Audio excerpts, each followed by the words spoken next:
This is the first video in a series about solving trig equations. In your pre-calc book, these will correspond to section 7.7 and 7.8. The first question to ask is, what is a trig equation? It's an equation that has at least one trig function in it, like the sine theta in this equation, and the variable is going to be the angle, in this case, theta. So this means that when we solve this equation, we're looking for unknown angles. So this equation is saying, what angle has the sine of root 3 over 2? Now, if you think about this carefully, you'll realize that that equation should have infinite answers. To help you visualize this, I have a graph. In red, you see the graph of sine x, and in blue, you see the graph of y equals root 3 over 2. The solutions to the equation sine theta equals root 3 over 2 would be the places where these two graphs intersect. You can see just in the little window I have on the screen, there are 6 intersections. But since the sine graph goes on forever, there are actually going to be infinite solutions to this equation. However, rather than trying to write down all of those infinite solutions, you'll usually see the directions solve the equation on the interval 0 to 2 pi. 0 with a bracket to include, and 2 pi with parentheses to not include. And that's simply because 0 and 2 pi are the same angle. So if you want one of those to be the solution, you'll go with 0 and not 2 pi. To show why this restriction is helpful, I've added it to my graph. I've shaded from 0 to 2 pi in purple, and I've included 0 and not included 2 pi. This is the same thing as one rotation around the coordinate plane. And you can see now that in this restriction, there are only 2 answers. The answers that we're seeing here are the x values of the intersection points, pi over 3 and 2 pi over 3. These are the 2 angles between 0 and 2 pi, whose sine value is root 3 over 2. And these are really the 2 most important ones to know, because by adding a period repeatedly to each of these, you'll always get to all of the other answers. So if you add a period to pi over 3, you'll get to the one on the left side of the next mountain. And by adding a period to 2 pi over 3, you'll get to the one on the right side of the next mountain. And so on and so on. We know about pi over 3 and 2 pi over 3. We know about all the other ones, so these 2 are good enough. However, in this section, we're going to be solving trig equations without looking at the graphs. To solve without graphing, we need to go back to what this equation is asking, and that is, what angle sine is root 3 over 2? And it turns out that from our prior knowledge from chapter 6, knowing that the sine of an angle is root 3 over 2 actually gives us a lot of information about it. First, we know that there are actually 2 possible answers to this equation. One is in the first quadrant and the other is in the second quadrant. We know this since the sine value, root 3 over 2, is positive, and the sine is positive in both the first and the second quadrant. Next, we know that the reference angle for these 2 angles is pi over 3. The reason that we know this is that since the sine is root 3 over 2, we know that the opposite side in the reference triangles is root 3, and the hypotenuse is 2.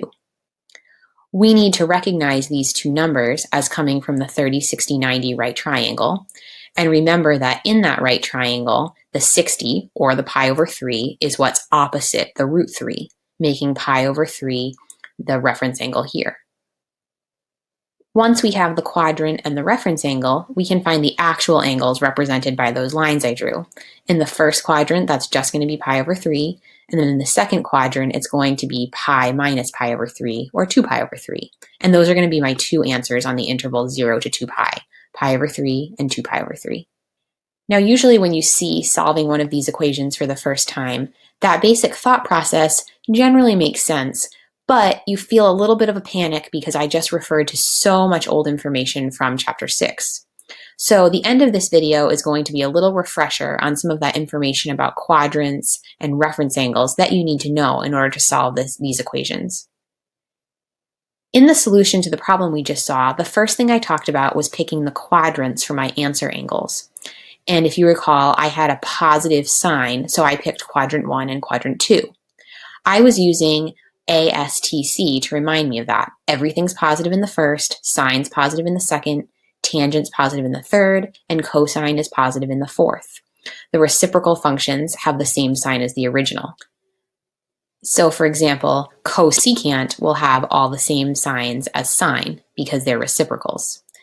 And additionally, except for in the first quadrant, there's only one function and its reciprocal that's positive. So for example, in the third quadrant, tangent is positive, and so is its reciprocal cotangent. Everything else is going to be negative.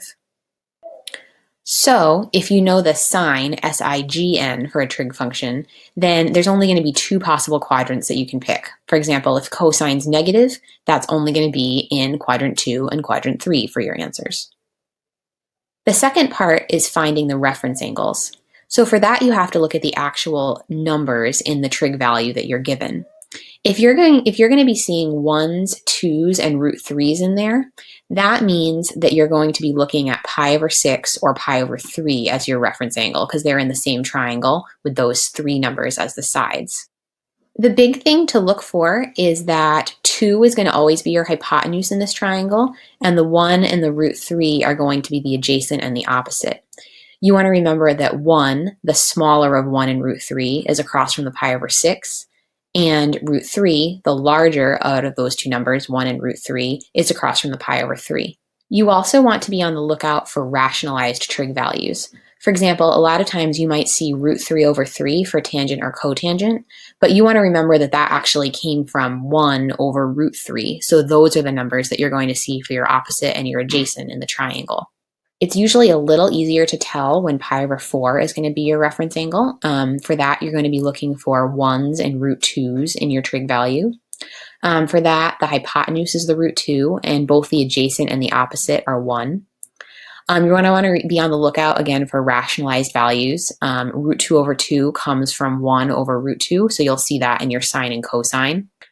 And another thing to remember is this is the only triangle where you're going to get 1 as one of the trig values, and that comes in the tangent because the opposite and adjacent are the same.